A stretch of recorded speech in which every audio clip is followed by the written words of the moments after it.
ಎಲ್ರಿಗೂ ನಮಸ್ಕಾರ. Welcome to Wisdom hub.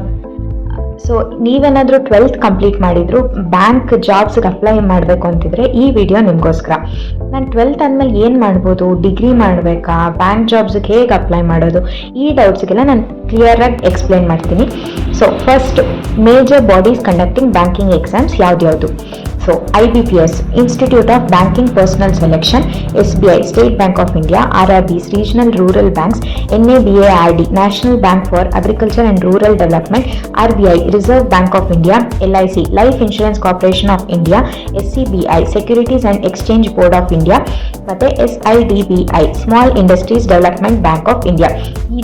ಇದು major bodies which conduct the bank exams. Okay, so ನಾವು ಈ ಮೇಜರ್ ಬ್ಯಾಂಕಿಂಗ್ ಎಕ್ಸಾಮ್ಸ್ಗೆ ಸ್ಟೇಜಸ್ ಏನೇನಿರುತ್ತೆ, ಆಲ್ಮೋಸ್ಟ್ ಎಲ್ಲ ಬ್ಯಾಂಕ್ಸ್ಗೂ 3 ಸ್ಟೇಜಸ್ ಕ್ಲಿಯರ್ ಮಾಡಬೇಕು: ಪ್ರಿಲಿಮಿನರಿ, ಮೇನ್ಸ್ ಮತ್ತು ಇಂಟರ್ವ್ಯೂ. ಕೆಲವುದಕ್ಕೆ ಇಂಟರ್ವ್ಯೂ ಮತ್ತು ಗ್ರೂಪ್ ಎಕ್ಸಸೈಸಸ್ ಅಂತ ಕೂಡ ಇರುತ್ತೆ. ಅದು ಆಮೇಲೆ ಎಕ್ಸ್ಪ್ಲೈನ್ ಮಾಡ್ತೀನಿ. IBPS PU ಅಂದರೆ ಎಕ್ಸಾಮ್ ಬಗ್ಗೆ ನಾನು ಹೇಳ್ತಾ ಇದ್ದೀನಿ. IBPS ಇದರಲ್ಲಿ ಆ ಎಕ್ಸಾಮ್ ಕಂಡಕ್ಟ್ ಮಾಡೋದು PO ಮತ್ತು ಕ್ಲರ್ಕ್ ಪೊಸಿಷನ್ಸ್ಗೆ. ಸೊ ನೀವು ಫಸ್ಟ್ ಬ್ಯಾಂಕಲ್ಲಿ ಅಪಾಯಿಂಟ್ಮೆಂಟ್ ಆಗಬೇಕು ಅಂದರೆ PO ಅಂದರೆ ಪ್ರೊಬೇಷನರಿ ಆಫೀಸರ್ ಆಗಿ ಅಥವಾ ಕ್ಲರ್ಕ್ ಆಗಿ ಅಪಾಯಿಂಟ್ ಆಗ್ಬೋದು. ಅಲ್ಲಿಂದ ನೀವು ಬೇರೆ ಬೇರೆ ಪೋಸ್ಟ್ಗೆ ನೀವು ಸೆಲೆಕ್ಟ್ ಮಾಡ್ಕೋಬೋದು ಮತ್ತು ಪ್ರಮೋಷನ್ ಸಿಗ್ತಾ ಇರುತ್ತೆ. ನಿಮ್ಮ ಕೆಲಸದ ಮೇಲೆ ಅವರು ಪ್ರಮೋಟ್ ಮಾಡ್ತಿರ್ತಾರೆ. ಸೊ ಈಗ IBPS ಅನ್ನೋದು PO ಮತ್ತು ಕ್ಲರ್ಕ್ 2 ಪೊಸಿಷನ್ಸ್ಗೆ ಎಕ್ಸಾಮ್ ಕಂಡಕ್ಟ್ ಮಾಡ್ತಿದೆ. ಅದು PO ಮತ್ತು management trainee, customer service associate ಮತ್ತು ಆಫೀಸ್ ಅಸಿಸ್ಟೆಂಟ್ ಈ ಪೊಸಿಷನ್ಸ್ಗೆ ನೀವು ಅಪ್ಲೈ ಮಾಡ್ಬೋದು. ನೆಕ್ಸ್ಟ್ SBI ಅನ್ನೋದು PO ಮತ್ತು ಕ್ಲರ್ಕ್ 2 ಎಕ್ಸಾಮ್ಸ್ ಕಂಡಕ್ಟ್ ಮಾಡ್ತಿದೆ. ಅದರಲ್ಲಿ ನೀವು ಜೂನಿಯರ್ ಅಸೋಸಿಯೇಟ್ ಆಗಿ, ಜೂನಿಯರ್ ಅಗ್ರಿಕಲ್ಚರಲ್ ಅಸೋಸಿಯೇಟ್ ಆಗಿ ಮತ್ತು PO ಅಂದರೆ ಪ್ರೊಬೇಷನರಿ ಆಫೀಸರ್ ಆಗಿ ಆಯ್ಕೆ ಆಗ್ಬೋದು.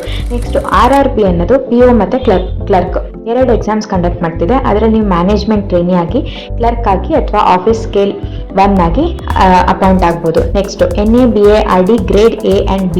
ಇದು ಗ್ರೇಡ್ A ಅಂದರೆ ಅಸಿಸ್ಟೆಂಟ್ ಮ್ಯಾನೇಜರ್, ಗ್ರೇಡ್ B ಅಂದರೆ ಮ್ಯಾನೇಜರ್. ಈ ಪೋಸ್ಟ್ಗೆ ಎಕ್ಸಾಮ್ಸ್ ಕಂಡಕ್ಟ್ ಮಾಡುತ್ತೆ. ನೀವು ಇದಕ್ಕೆ ಅಪ್ಲೈ ಮಾಡ್ಬೋದು. ನೆಕ್ಸ್ಟ್ LIC AAO ಅಂದರೆ ಅಸಿಸ್ಟೆಂಟ್ ಅಡ್ಮಿನಿಸ್ಟ್ರೇಟಿವ್ ಆಫೀಸರ್.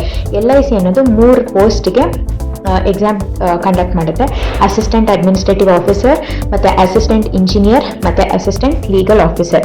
ಸೊ ಈಗ ನಾವು major bodies conducting banking exams ಮತ್ತು ಯಾವ್ಯಾವ ಪೋಸ್ಟ್ ಅವೈಲೇಬಲ್ ಇರುತ್ತೆ ಅಂತ ನೋಡಿದ್ವಿ. ಬಟ್ ಇವಾಗ 12th ಆದಮೇಲೆ ನಾನು ಏನು ಮಾಡಲಿ? 12th ಆದಮೇಲೆ ಡಿಗ್ರಿ ಮಾಡಬೇಕು. ಆ ಡಿಗ್ರಿ ನೀವು ಯಾವುದಾದ್ರೂ ಮಾಡ್ಬೋದು, ಬ್ಯಾಚುಲರ್ಸ್ ಡಿಗ್ರಿ. ಆದರೆ ಅದು ಎಕನಾಮಿಕ್ಸ್ ರಿಲೇಟೆಡ್ ಮತ್ತು ಕಂಪ್ಯೂಟರ್ ಸೈನ್ಸ್ ರಿಲೇಟೆಡ್ ಡಿಗ್ರಿ ಆಗಿರಬೇಕು. ಸೊ ಈಗ ಯಾವ್ಯಾವ ಡಿಗ್ರಿ ಮಾಡ್ಬೋದು? BCom ಮಾಡ್ಬೋದು, BBA ಮಾಡ್ಬೋದು, BA ಇನ್ ಎಕನಾಮಿಕ್ಸ್ ಮಾಡ್ಬೋದು, BSc ಇನ್ ಮ್ಯಾಥ್ಸ್ ಮಾಡ್ಬೋದು, BTech ಅಥವಾ BE ಮಾಡ್ಬೋದು, LLB ಮಾಡ್ಬೋದು, ಅಥವಾ BA ಇನ್ ಎನಿ ಸ್ಟ್ರೀಮ್ ಮಾಡ್ಬೋದು, BSc ಮಾಡ್ಬೋದು, BCA ಮಾಡ್ಬೋದು, ಅಥವಾ BVOC ಅಂದರೆ ಬ್ಯಾಂಕಿಂಗ್ ಆ್ಯಂಡ್ ಫೈನಾನ್ಸ್ ಅಂತ ಒಂದು ಡಿಗ್ರಿ ಇದೆ, ಅದನ್ನು ಮಾಡ್ಬೋದು. BA LLB ಅಥವಾ BBA LLB ಮಾಡ್ಬೋದು. ಈಗ ಎಜುಕೇಷನಲ್ ಕ್ವಾಲಿಫಿಕೇಷನ್ ಇದೆ ನಿಮ್ಮ ಹತ್ರ. ನೆಕ್ಸ್ಟ್ ಏಜ್ ಲಿಮಿಟ್ ಏನೇನು? Age limit minimum age 20 years, maximum age 30 years. So 20 to 30 years ಒಳಗಿರೋರು ಈ ಎಕ್ಸಾಮ್ಗೆ ಅಪ್ಲೈ ಮಾಡ್ಬೋದು. ನೆಕ್ಸ್ಟ್ ನ್ಯಾಷನಾಲಿಟಿ ಅಂದರೆ candidate must be a citizen of India or subject of Nepal or Bhutan or a Tibetan refugee who came to India before 1st January 1962. Next minimum marks ಎಷ್ಟಿರಬೇಕು? 50% in graduation ಇರಬೇಕು. 45% for SC ST OBC ಅಥವಾ PWD candidates. Other criteria ಏನಿರಬೇಕು? Proficiency in local language ಅಂದರೆ ನೀವು ಆ ಸ್ಟೇಟ್ದು local language ಮಾತಾಡೋದ್ರಲ್ಲಿ expert ಇರಬೇಕು. ಲೈಕ್ ಇವಾಗ ನೀವು ಕರ್ನಾಟಕದವರಾಗಿದ್ದರೆ ಕನ್ನಡದಲ್ಲಿ ಮಾತಾಡೋದ್ರಲ್ಲಿ ಎಕ್ಸ್ಪರ್ಟ್ ಇರಬೇಕು, ಅಥವಾ ಬೇರೆ ಸ್ಟೇಟ್ಸ್ಗೆ ಆ ಸ್ಟೇಟ್ಸ್ದು ಲ್ಯಾಂಗ್ವೇಜಸ್ನ ನೀವು ಕಲ್ತ್ಕೊಂಡಿರಬೇಕು. Next computer knowledge preferred for some post ಅಂದರೆ ಕೆಲವು ಪೋಸ್ಟ್ಗಳಿಗೆ ನಿಮಗೆ ಕಂಪ್ಯೂಟರ್ ನಾಲೆಡ್ಜ್ ಇರಬೇಕು. ನೆಕ್ಸ್ಟ್ ಯಾವ್ಯಾವ ಸಬ್ಜೆಕ್ಟ್ಸ್ ಇದೆ ಬ್ಯಾಂಕಿಂಗ್ ಎಕ್ಸಾಮ್ಸಲ್ಲಿ, ಯಾವ್ಯಾವ ಸಬ್ಜೆಕ್ಟ್ಸಿಗೆ ನೀವು ಪ್ರಿಪೇರ್ ಆಗಬೇಕು? Reasoning ability, quantitative aptitude, English language, general awareness ಮತ್ತು ಕಂಪ್ಯೂಟರ್ ನಾಲೆಡ್ಜ್. ಇದು 5 ಸಬ್ಜೆಕ್ಟಿಗೆ ನೀವು ಪ್ರಿಪೇರ್ ಆಗಬೇಕು. ಇದ್ರ ಬಗ್ಗೆ ಡೀಟೇಲ್ ಆಗಿ ನಾನು ಈ ಸ್ಲೈಡಲ್ಲಿ ಪೋಸ್ಟ್ ಮಾಡಿದ್ದೀನಿ. ನಿಮ್ಗೆ ಏನಾದರೂ ಡೌಟ್ ಇದ್ದರೆ ನನಗೆ ಕಮೆಂಟ್ ಮಾಡಿ.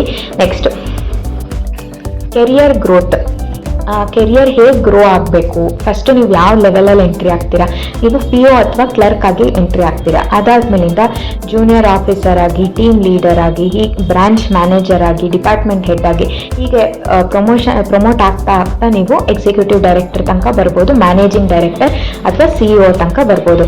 CEO ತನಕ ಬರೋಕ್ಕೆ ನಿಮಗೆ 30 years ಆಫ್ ಎಕ್ಸ್ಪೀರಿಯನ್ಸ್ ಇರಬೇಕು. ನೆಕ್ಸ್ಟ್ PO ಅಥವಾ ಕ್ಲರ್ಕ್ಗೆ 0 to 2 years ಅಲ್ಲಿ ನೀವು ಅಪಾಯಿಂಟ್ ಆಗ್ಬೋದು.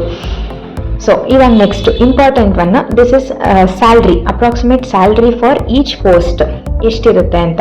ಅಪ್ರಾಕ್ಸಿಮೇಟ್ ಆಗಿ 48,000 to 6,50,000 ವರೆಗೂ ಸ್ಯಾಲ್ರಿ ಕೊಡ್ತಾರೆ. PO ಅಥವಾ ಕ್ಲರ್ಕ್ಗೆ 48,000 ಇಂದ 85,000 ವರೆಗೂ ಇರುತ್ತೆ. ಅದರಿಂದ ನೀವು ಪ್ರಮೋಟ್ ಆಗ್ತಾ ಆಗ್ತಾ ಆಗ್ತಾ ಸ್ಯಾಲ್ರಿನೂ ಜಾಸ್ತಿ ಆಗ್ತಿರುತ್ತೆ. ಎಕ್ಸಿಕ್ಯೂಟಿವ್ ಡೈರೆಕ್ಟರ್ಗೆ 4 lakh to 6,50,000 ತನಕ ಸ್ಯಾಲ್ರಿ ಬರುತ್ತೆ. Next additional benefits.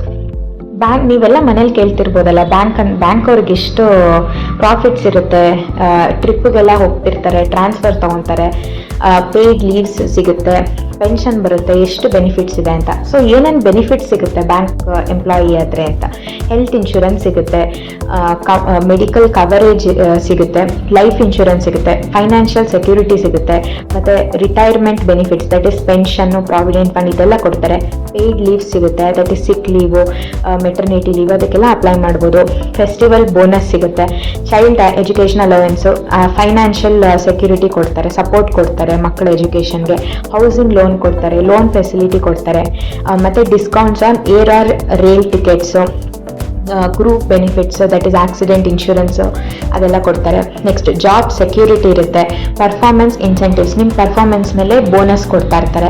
Learning and development, training programmes conduct ಮಾಡ್ತಾರೆ, ಸ್ಕಿಲ್ ಡೆವಲಪ್ಮೆಂಟ್ ಆಪರ್ಚುನಿಟೀಸ್ ಸಿಗುತ್ತೆ, ರೆಕಗ್ನಿಷನ್ ಆ್ಯಂಡ್ ಅವಾರ್ಡ್ಸು, ನಿಮ್ಮ ಅಚೀವ್ಮೆಂಟ್ಸ್ಗೆ ಒಂದು ರೆಗ್ಯುಲರ್ ರೆಕಗ್ನಿಷನ್ನು ಸಿಗುತ್ತೆ. Work life balance, supportive work environment ಸಿಗುತ್ತೆ. ಸೊ ನೀವು ಬ್ಯಾಂಕಲ್ಲಿ ಸೇರ್ಕೊಂಡ್ರೆ not just job, it is a complete career package. Banking offers not just a good salary but a complete package of financial security, growth, respect and quality of life. So ಗೊತ್ತಾಯ್ತಲ್ಲ, ಈಗ bank officers ಆಗಿ, bank employees ಆಗಿ join ಆದರೆ ನಿಮ್ಗೆ ಎಷ್ಟು benefit ಸಿಗುತ್ತೆ, ಮತ್ತು ಅದರ ಎಲಿಜಿಬಿಲಿಟಿ ಕ್ರೈಟೀರಿಯಾ ಏನು, ನೀವು ಯಾವ ಥರ ನಿಮ್ಮ ಕೆರಿಯರ್ ಯಾವ ರೀತಿ ಗ್ರೋ ಆಗ್ಬೋದು, ಮತ್ತು ಸ್ಯಾಲ್ರಿ ಎಷ್ಟು ಸಿಗುತ್ತೆ, ಇದೆಲ್ಲ ಇನ್ಫಾರ್ಮೇಷನ್ ಗೊತ್ತಾಯ್ತಲ್ಲ. ನಿಮ್ಗೆ ಈ ವಿಡಿಯೋ ಯೂಸ್ಫುಲ್ ಅನಿಸಿದ್ರೆ ದಯವಿಟ್ಟು like, share and subscribe wisdom hub. ಹಾಗೆ ಇದೇ ಥರ ವೀಡಿಯೋಸ್ ಬೇಕಾದರೆ ಫಾಲೋ ಮಾಡಿ ವಿಸ್ಡಮ್ ಹಬ್ನ. Thank you.